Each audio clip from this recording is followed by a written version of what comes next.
From Bushy to thousands of parks around the globe, this initiative has not only unlocked PBs, but it has brought entire communities together. So if you find 5Ks a bit intimidating, or if you're just simply a big fan of them, stick around because today we'll talk all things parkrun with runner and broadcaster Alice Couldwell.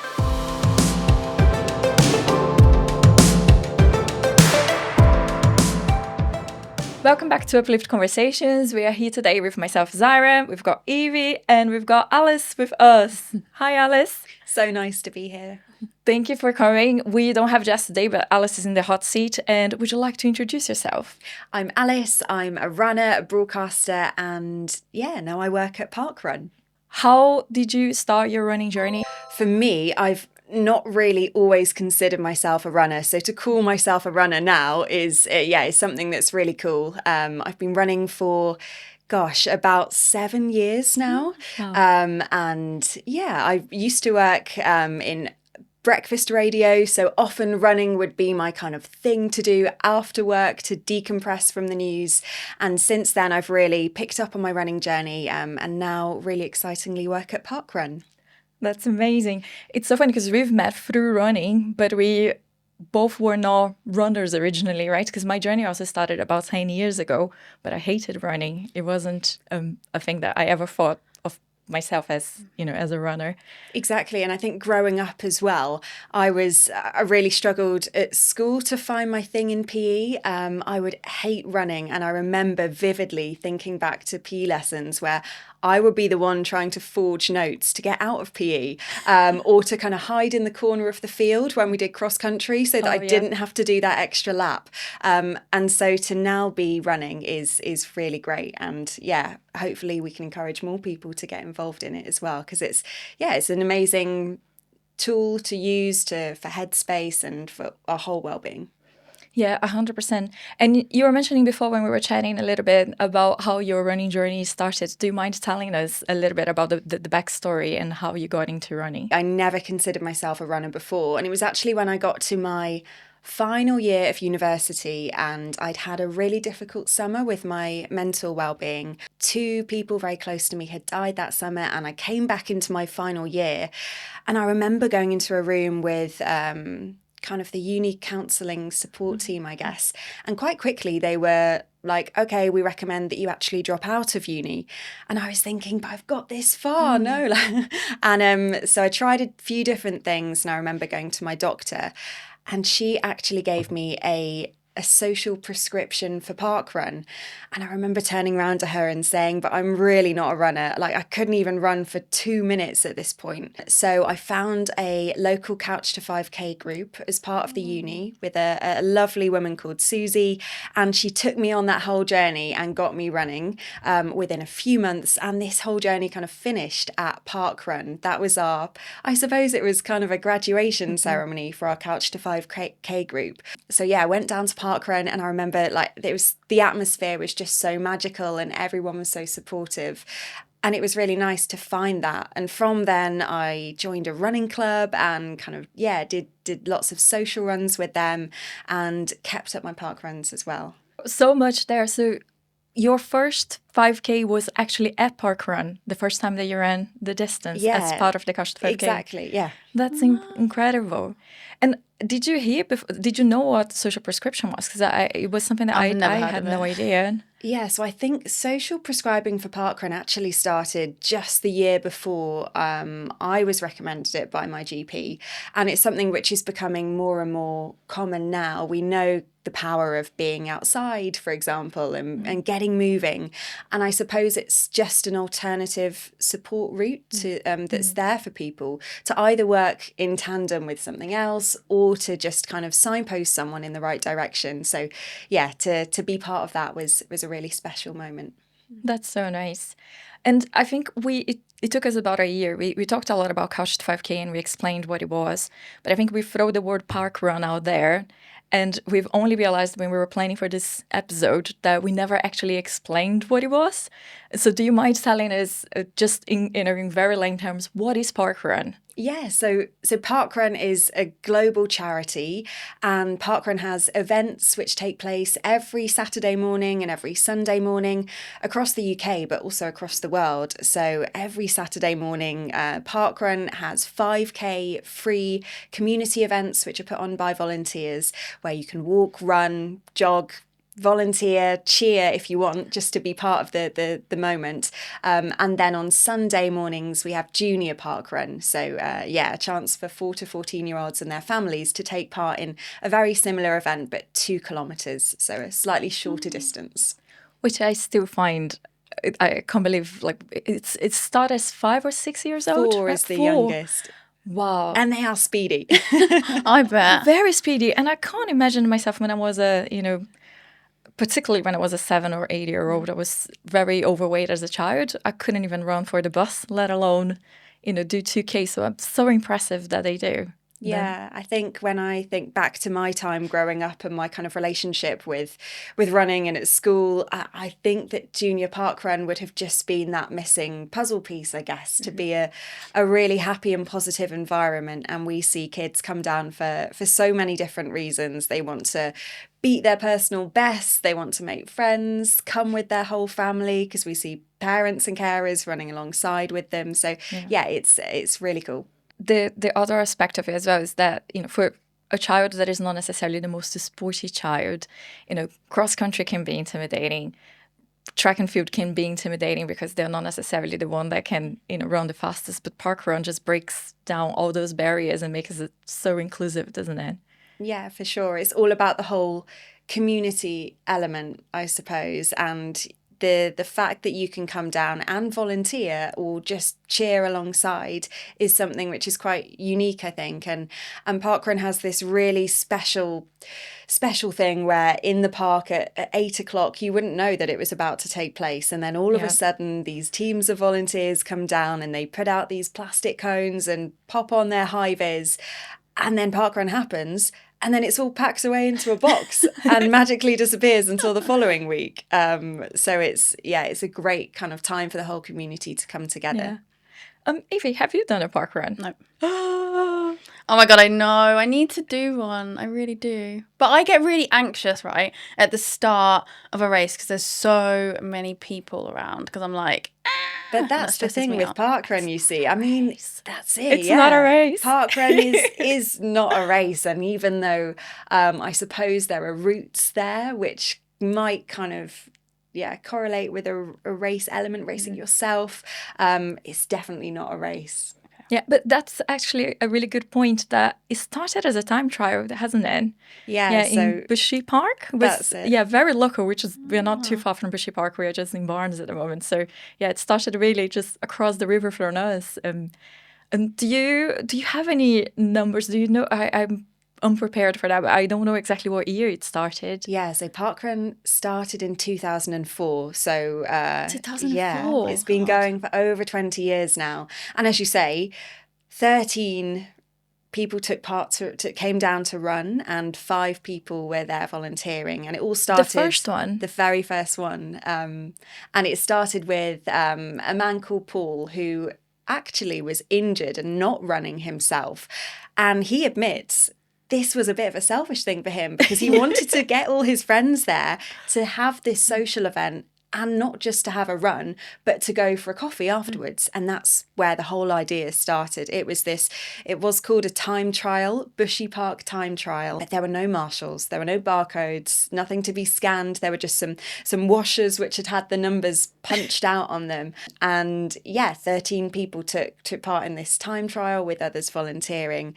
And then they all stayed after in the park and went for coffee. And the Parkrun founder, Paul, really saw that as a way to have that connection. And that's something which I think has stayed true for the more than 2 decades that it's running.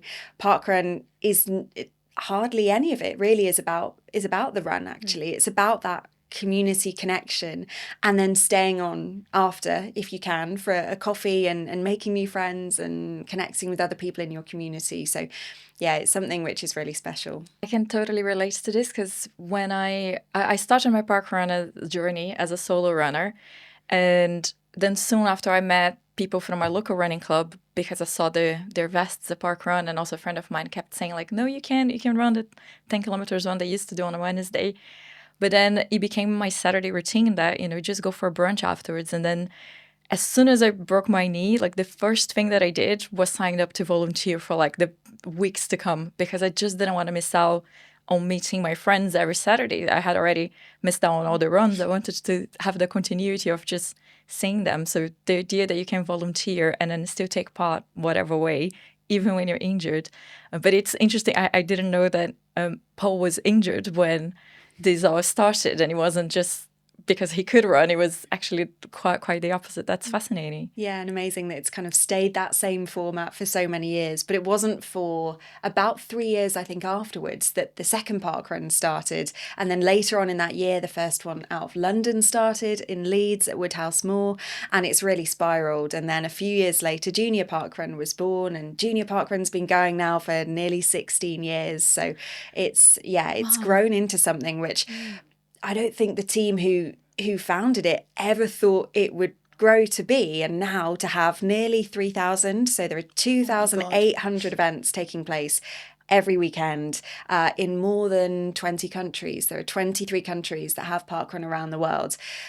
And who knew that just from just a group of people gathering in the park, that it would grow into something so huge? That's fascinating. And also, like for me, I find that parkrun is such a staple that every time that I travel, I look, okay, what is happening on Saturday? Where is the nearest parkrun from where I'm going?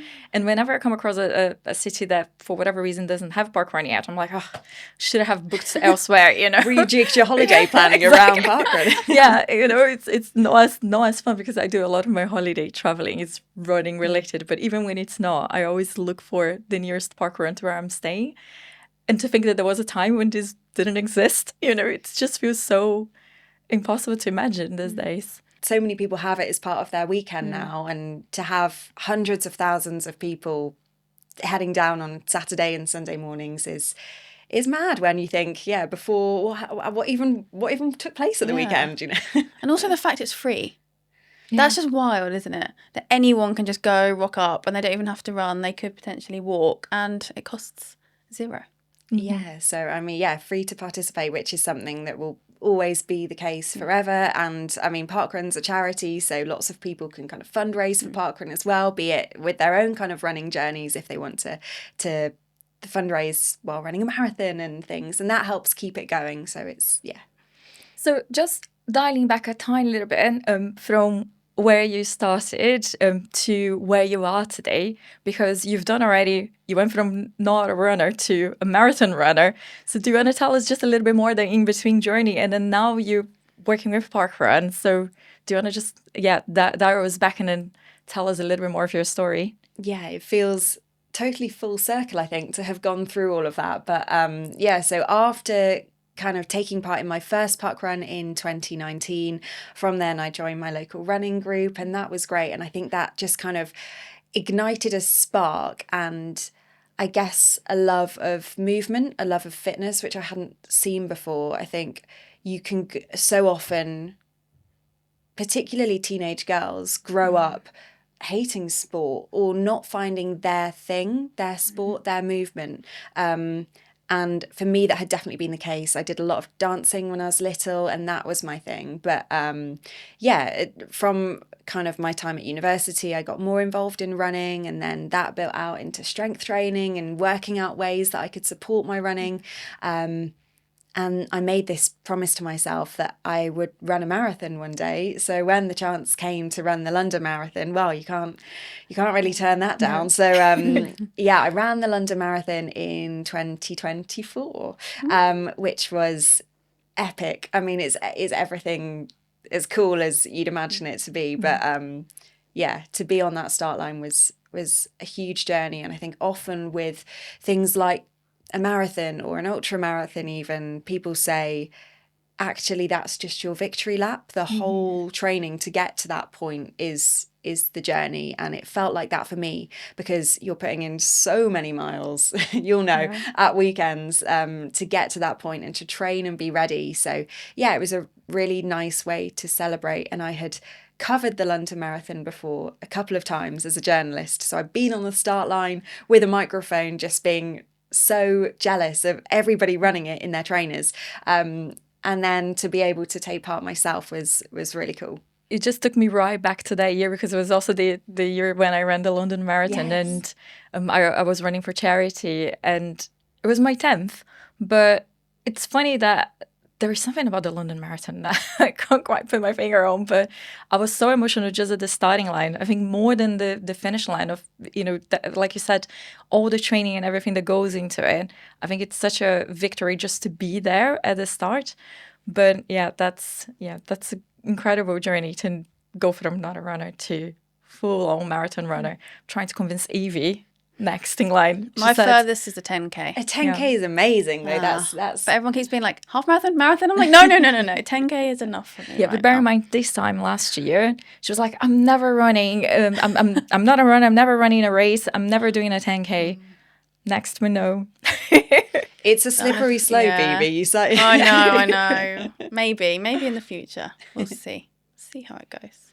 One thing that when we were talking about this episode as well, that it took me back to when I saw my friend's kid running their first park run.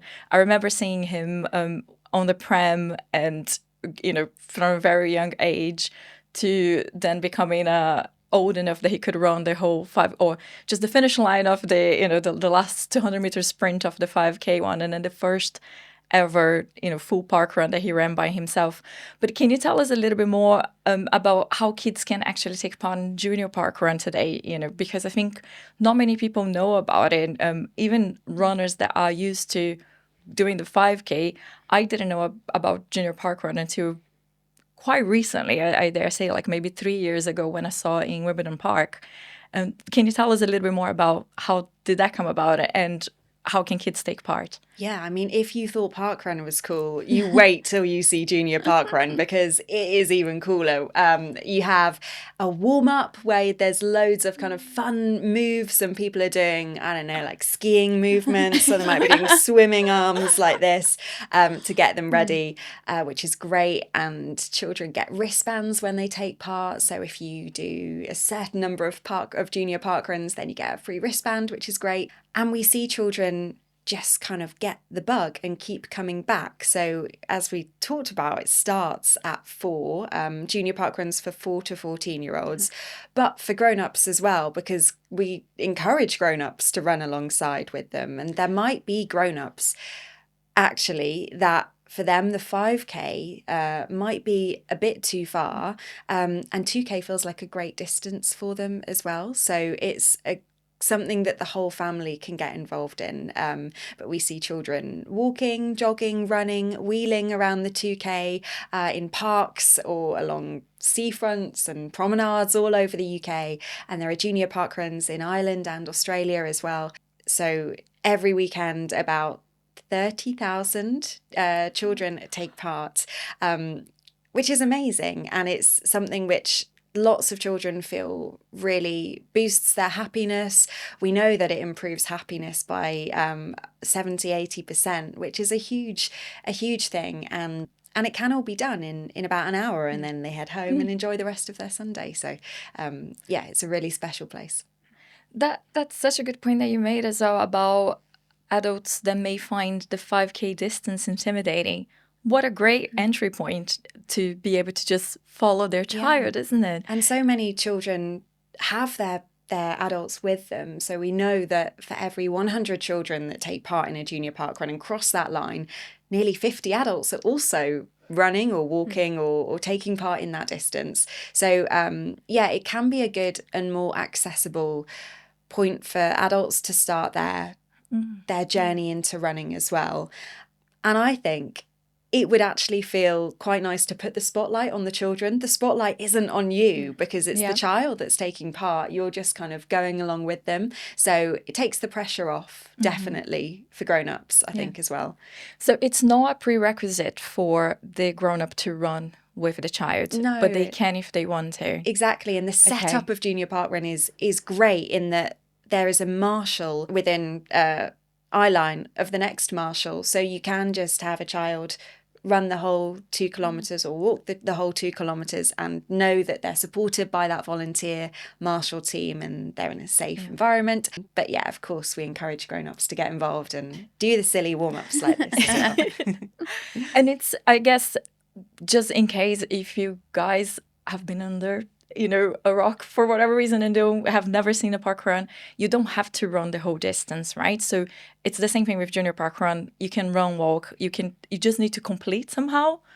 Exactly. Yeah. And even if you don't, that's fine. Like pop down and try and do 1 lap if you fancy it 1 week, and that's fine. That can be your thing. And maybe you build up to doing 3 laps if it's a 3-lap course. But yeah, we encourage people to walk, and we actually have dedicated volunteers called park walkers who come and who walk the event, and they're there with you to walk if you just want to walk that week. And I love to walk some weeks. I don't run every week. I definitely see how I'm feeling that weekend, and if I'm in the mood to really go for it and challenge myself to get a good time, then I'll go for that and know that I'm in just working against my own kind of personal best. It's not a race. It's just challenging myself to see if I can go a little bit faster. But there are absolutely weekends where I like to jog a little bit and then walk a little bit, or just walk the whole thing and listen to a podcast or chat with friends. And yeah, it's really nice. Yeah, I think the community aspect is so unique and so important. I mean, I'm not saying that running clubs are not, they don't bring a community together. They do, but there is something special about parkrun that it's not a competition. It's very much just, getting to know your neighbor and seeing the same faces, even if you don't necessarily talk to them. But I see the same faces every single week that I go to parkrun. And then when you're walking down the high street and you bump into someone, you just like nod and smile, just know their face from parkrun. Exactly. It's such a lovely thing. Yeah. So just some like basic admin side of things. Do people need to register, or how can anyone run parkrun? They just turn up, or? Yeah, so we encourage you to register and sign up before, and it's free, and you get your own unique barcode. So that's unique to you, and you can bring that along on your phone. You can get a cool parkrun wristband with your barcode printed on, or print it out on paper, however is easiest for you. And you turn up at your local parkrun event, and there are thousands taking place every weekend, but more and more are starting all the time as well. So there's probably bound to be one near you, if not close by. And turn up just before it starts. There'll be a first timers briefing, which runs through all of the different, the course and everything you need to know about taking part in parkrun. So there's a really good warm welcome when you get there. There'll be a bit of a run briefing where the run director for the day will say hello and tell you anything you need to know specifically for that day. And then it all starts, and the timekeepers will press go on their stopwatches. Everybody participates however they want. And when you cross the finish line, the timekeeper will press stop for you. And you carry on going through the funnel, and then you get given a barcode, and you scan that barcode, and you scan your own barcode, and those numbers will connect and you'll get your results through on an email. So yeah, it's a great and very simple setup. Yeah. But if you are worried or a bit nervous about what do I need to do before, just find us online and register, get signed up and bring your barcode along, and that's all you need to do. And is that the same for junior as well? Junior parkrun as well, yeah. Okay, cool. Yeah, so it's a lot less intimidating than, these big races that we see that you think of backdrop and then having to go here, go there, and which place is open. I think parkrun is so straightforward. You just show up at a park. There is usually a meeting point that is really easy to recognize because you see marshals around. But actually, something that I remembered, most parkruns, you can drop your bag and then there are volunteers that are there with the bags as well. So I remember just dropping my jacket there, and then at the end, just picking up either hanging from a tree or something. Richmond Park is lovely because like in Fulham as well. I the two ones that I run the most, I think, and Battersea a couple of times, like the local ones. A busy one. A busy one, but we were talking about it in another episode that it's, I think, one of the fastest ones as well because it's so wide and you have so much space. Yeah, that's true. It's a good part for running. And then just in terms of volunteering, how can we volunteer? So is the same process? Do we register online as well to volunteer? Yes, so it's easy to volunteer. Once you've found your local event and you've registered for Parkrun or Junior Parkrun, then you reach out to the local event team on email and say that you'd like to volunteer, and they'll talk you through the different roles that are available. For example, you can marshal, which is a really good one. I love marshalling because it means that you get to cheer everybody on, which is really, really nice. And then you'll be told what time to show up on the day. It might be a little bit earlier so that you can get there in time, get into position with your high vis. And then, it's you're part of the Parkrun community. And I guess that's on the website, right? That people can find Yes. where their local one is. Yeah. Okay, perfect. If you wanted to ask a question, what was... I've got a couple of questions. Okay. What was your first park run? Where was it? Woodhouse Moor Parkrun in Leeds. Okay. And what's your favourite park run? Oh, I can't have a favourite park. Tell you what, I have a secret favourite parkrun. Okay. Oh, no. And it's a parkrun in Yorkshire, and it's actually on a National Trust property, which is really cool because Parkrun and the National Trust has a relationship, and it means that there are some parkruns that take place on National Trust sites. So you get to sneak in before it even opens to the public. That's cool. Run your parkrun, grab a nice coffee, and then head out. My favourite parkrun would be Fountains Abbey Parkrun, which is in North Yorkshire, and it's beautiful, and it's in an amazing site with ruins, and you go down. It's really lovely and as beautiful as it sounds. You run over a little bridge and there's a big lake and lots of ducks and swans. It's really lovely. So I like taking part in that one when I'm up north. Nice. And is there one that you haven't done that you really want to do? Oh, I would love to do. Quite recently, one started in New York, and it's on my list. Okay. You start and you look out and you can see Brooklyn Bridge, and I know it's a very popular one, but it would be really cool to do such an iconic parkrun like that, I think. I think parkruns, like running, has become so popular. But I remember when I used to go to the Fulham Parkrun, and my number when I crossed and I was never fast. So my number was always like in the hundreds, but maybe like 150. And this is because I was on the very, very back end of the group, particularly when I was coming back from an injury. And now if I ever get to 150, I'm like on the top 5%, which I think in Fulham, you have about 600, 700 So many people every week. But I think the biggest thing, and the thing that I love about parkrun, is nobody comes last, because they have a tail walker, and that person is a volunteer who will always cross the line last. I remember when I took my mum down to parkrun for her first one, and she now volunteers. She's volunteered more than 100 times. It's amazing. She's there in her same marshal spot every weekend. But I took her down, and I know she was quite nervous about being one of the last. And I said, but Mum, you'll never be the last person at parkrun. And that's something which is really cool. Yeah. There is nothing wrong with being last, but it's such a lovely thing, because I think that's the fear that a lot of people have, and just to take that pressure off, it's one of the things that makes parkrun so unique. But when you were talking about your favorite one, I was like, I can't pick a favorite because I have so many good memories, and then it has to be Fulham because it's my local one. But I went to one I can't remember the name of the park, but it was in Inverness, and it was close to Christmas, and they had this, like the Christmas tree, like all alongside the route of this park run. And I remember I had my friend's child at the time with us running along, and he was just mesmerized, looking like Christmas tree, Christmas tree, Christmas tree, because they were all covered in snow. The whole thing was like a fairy tale. So yeah, I would love to go back there now, because it was such a beautiful thing. But yeah, I can't pick a favorite. I think I just want to do them all. I need to start, so I'm thinking, what's going to be the best one to start with? I think find your local one, find the one that's nearest to Yeah. you, and I'm sure that you'll head down and see some people that you know or make new friends. But yeah, I always like to go to my home park run and keep that community going. So what made you apply for a job at Parkrun? Parkrun has always been such an important part of my life. It helped me through a really, really difficult time, and I guess I didn't actually know that I needed parkrun until I realised that I really needed parkrun, and it was there for me.